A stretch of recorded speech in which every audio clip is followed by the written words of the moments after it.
Okay, so real estate photography for me is one of the most challenging genres because I'm having to do something that has to balance between good art form and also extremely quick in turnaround because people need these photos to make things work for their businesses, not just mine.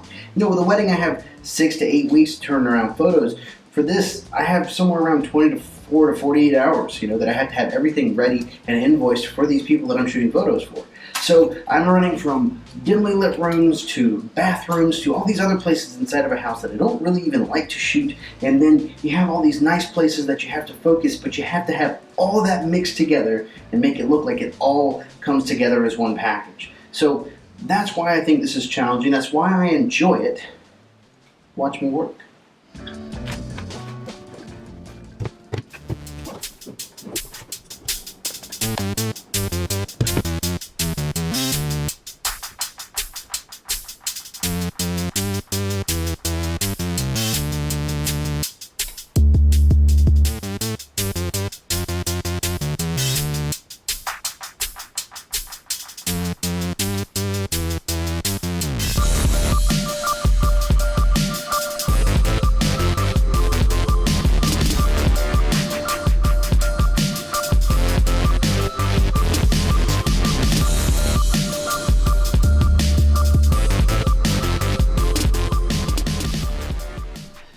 Okay, so my real estate photography is very simple.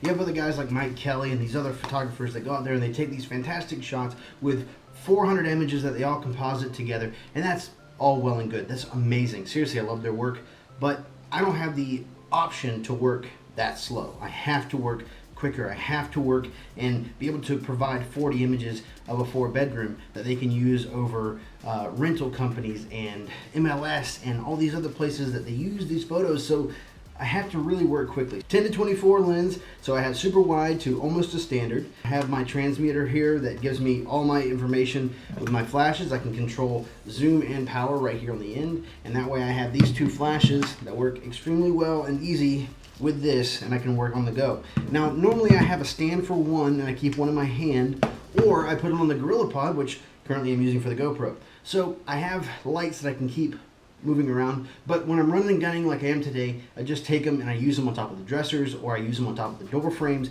things like that, doing kind of a trapeze act when it comes to the other flash.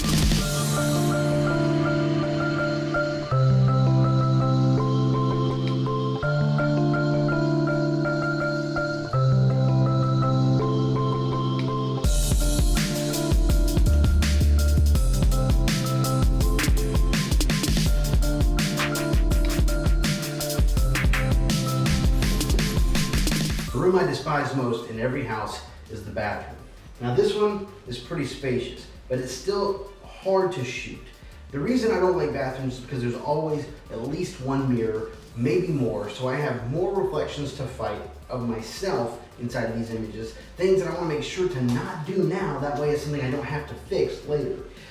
That's really, really difficult. Most of the time, because of the way lenses work, I can't fit in both sides unless I'm using a fisheye, and those usually look ridiculous. So I try to shoot the bathtub and usually the toilet all in one, or the toilet and the sinks, depending on how the bathroom is laid out. But that way I have at least 2 out of the 3 normal fixtures that you see in a bathroom all in one shot. And then I take more than one shot in each bathroom. That way I have options for my clients.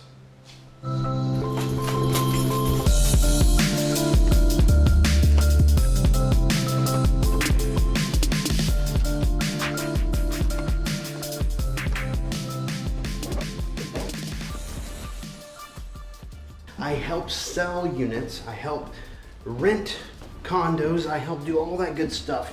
I am not someone who takes photos that you're gonna see inside of better homes and gardens and all that other stuff.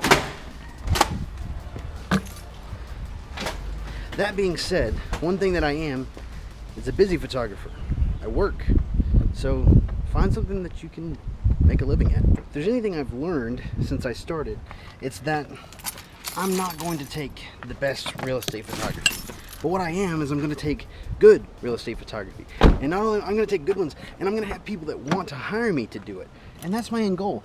I don't really want to be known as the best real estate photography or architectural photography guru. I want to be known as the person who can get the job done by all the real estate agents in the area, or home builders, or developers, all that good stuff. That's who I'm looking for, because those are the people that cut the checks that send me back home with money to pay the rent.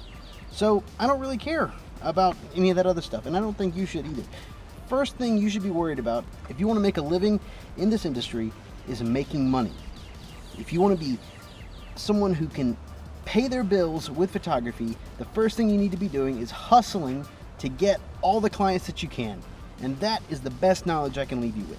Thanks so much for watching, guys. Make sure to subscribe to the channel. Check out all the other cool stuff that I'm doing. If you guys want to learn more about Lightroom, check out my Let's Edit series. There's all kinds of cool stuff there.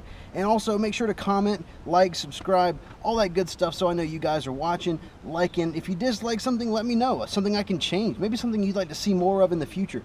All those kind of things I really want to know. So thank you guys so much for the support. See you next time.